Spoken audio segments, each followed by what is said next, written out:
Fraud కాదు, అది ఆడ వదిన ఫ్రాడ్, అది ఫ్రాడ్, అలా కవిత ఫ్రాడ్, అలా ఫ్యామిలీ అంతా ఫ్రాడ్.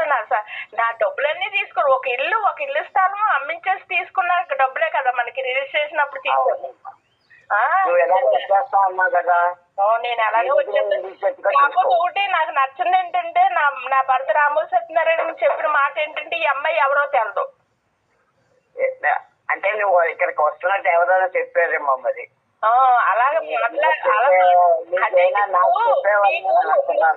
అలా కాదు, భారత బొమ్మల దగ్గర 4 బొమ్మలు, 4గురికి తెలియకపోతే సరిపోద్దా? ప్రపంచం అంతా నువ్వు నేను భార్య భర్తలు అని తెలుసు. అవునమ్మా, అంతే కదా, భగవంతుడు ఉన్నాడు కదా, భగవంతుడు సాక్షిగానే కదా చేశారు. వాళ్ళ అమ్మ వచ్చింది కదా, వాళ్ళ అమ్మ మొన్న కూడా ఆవిడ ఆ ఇల్లు అమ్మకు ముందు నా దగ్గర వచ్చి ఉంది, నేను నీ దగ్గర ఉంటాను. ఏదైనా సరే అమ్మా, ఇష్టపడి పెళ్లి చేసుకున్నప్పుడు ధైర్యంగా చెప్పాలి. అది నువ్వు మా ఆయన మంచోడండి, భయపడిపోతారండి.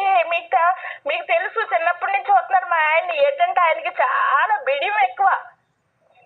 అవును, మనిషి సెన్సిటివ్ మనిషి ఆయన, చాలా మంచివాడు. నేను ఆ అబ్బాయిని తప్పు పట్టను ఎప్పుడు. అందుకనే నాకు ఏ విషయంలోనే బాధ కలగలేదు, కానీ కట్టుకున్న భార్యని కన్న బిడ్డలని తెలియదు అంటారు.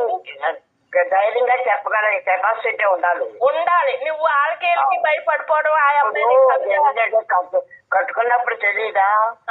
కాపురం చేసినప్పుడు తెలీదా? అన్నప్పుడు తెలీదా నీకు? అదే